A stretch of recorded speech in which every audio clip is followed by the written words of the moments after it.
എന്തൊക്കെയുണ്ട്? ആയുർവേദ ട്രീറ്റ്മെന്റ് എല്ലാം കഴിഞ്ഞിട്ട് എങ്ങനെയുണ്ട്? ആയുർവേദ ട്രീറ്റ്മെന്റ് നമ്മളെല്ലാരും കൊല്ലത്തിൽ ഒഴിക്കാം ഒരു ആയുർവേദ ട്രീറ്റ്മെന്റ് എല്ലാം ചെയ്യണം.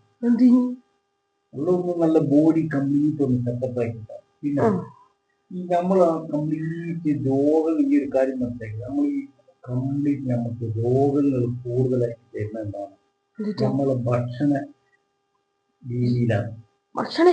അതെ, ഭക്ഷണം നമ്മള് പല സന്ദർഭങ്ങളിൽ കഴിക്കുന്ന ഭക്ഷണം, സമയമില്ലാതെ കൃത്യനിഷ്ഠയില്ലാത്ത ഭക്ഷണ രീതി, ഇതൊക്കെ നമ്മളെ വളരെയധികം രോഗങ്ങൾ ഉണ്ടാക്കണം. അതായത് നമ്മൾ രാവിലത്തെ ഭക്ഷണം എത്ര മണിക്കാണ് കഴിക്കുന്നത്?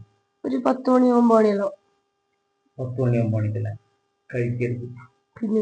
നമ്മൾ രാവിലത്തെ ഭക്ഷണം ഒരു കൃത്യം ഒരു 7 മണിക്കുള്ളിൽ കഴിക്കണം. 7 മണിക്കാ? രാവിലെ 7 മണി. പിന്നെ ഉച്ചക്ക് കൃത്യം 12:30 1 മണിന്റെ ഉള്ളിലായി ചോറ് തിന്നണം. പച്ചക്കറിയാണ് ഏറ്റവും കൂടുതൽ നല്ലത്. ഉച്ചക്ക് തിന്ന മോശം മീനൊക്കെ കഴിക്കാം, എല്ലാത്തിനും പാകത്തിന്. പിന്നെ രാത്രിയത്തെ ഭക്ഷണമാണ് നമ്മൾ മെയിൻ ശ്രദ്ധിക്കേണ്ടത്.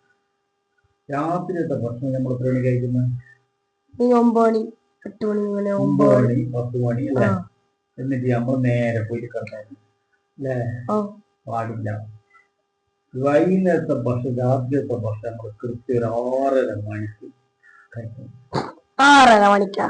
6:30 മണിക്കെന്ന് പറയുന്നത് നമ്മുടെ ശരീരം നമുക്ക് നല്ല ആയുസ്, നല്ല ദീർഘായുസ്, നമ്മൾ രോഗമില്ലാണ്ടുള്ള ശരീരം, നല്ല ബോഡി ഫിറ്റലായിട്ട് 6:30 മണിക്ക് ഭക്ഷണം കഴിച്ചിട്ട് നമ്മൾ എന്താക്കണമെന്നാണ് 1-2 മണിക്കൂർ കഴിഞ്ഞിട്ട് കിടക്കാൻ പാടില്ല. നല്ല ദഹനം നടക്കും കൃത്യമായിട്ടുണ്ട്. അപ്പൊ ഇന്ന് മുതൽ വൈകുന്നേരത്തെ ഭക്ഷണം 6:30 മണിക്ക്. ഞാനല്ല, ഇനിയും നമ്മളെ ഈ കുടുംബത്തിൽ എല്ലാവരും അങ്ങനെയായിരിക്കും. എനിക്കിപ്പം തന്നെ ആരോഗ്യം ശരിയാക്കണ്ട. ഇപ്പൊ ചെറിയ കുട്ടിയല്ലേ, കുറച്ചും കൂടി ആയിട്ട് ബാപ്പനെ പോലെ ആകുമ്പോ അങ്ങനെയൊക്കെ ചെറുപ്പക്കാര്. അപ്പോ അന്നൊരു കാര്യം, നിങ്ങൾ എന്റെ ആരോഗ്യം എനിക്ക് നോക്കാലോ. ഉമ്മാനോട് പോയിട്ട് പറ, ഇന്നു മുതൽ വൈകുന്നേരത്തെ ഭക്ഷണം, രാത്രിയത്തെ ഭക്ഷണം 6:30 മണിക്ക്. അല്ല ഞാൻ പറയാം,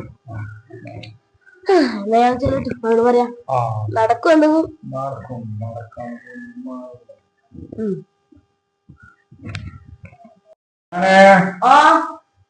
എടാ ഭക്ഷണം 6:30 മണിയായടാ.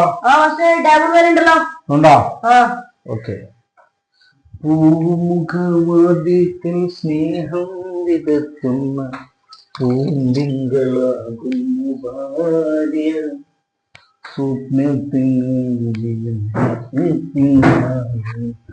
നമ്മൾ സ്നേഹത്തോടെ ഒന്നുമില്ലേ നമ്മളോട്, നമ്മളെ ആരോഗ്യത്തിന്റെ കാര്യത്തിൽ നോക്കുന്നുണ്ടല്ലോ അല്ലേ?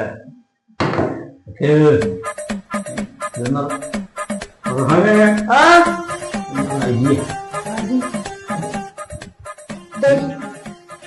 അരി അത് മനസ്സിലായി.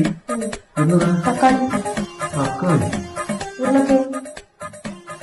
അതെല്ലാം മനസ്സിലായി. ഇതൊന്നും സംഭവം ഇതൊന്നും മനസ്സിലായിട്ടില്ലേ? തക്കാളി, ഉള്ളി, പച്ചമുളകെല്ലാം അരിയും. ഉമ്മ പറഞ്ഞു ഈ അരി ദോശയായിരിക്കും, ഈ പച്ചമുളക്, ഉള്ളി, തക്കാളി എല്ലാം കറിയായിട്ടും വരാൻ ഒരു 2 മണിക്കൂറാണ് കിട്ടും.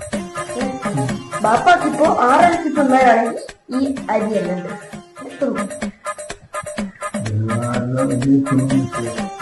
6:30 ബാപ്പാക്ക് വേണ്ടേ? വെക്കാം.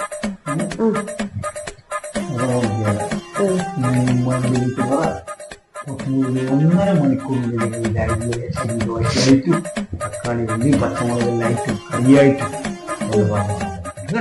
ഉപ്പിന് വേണ്ട.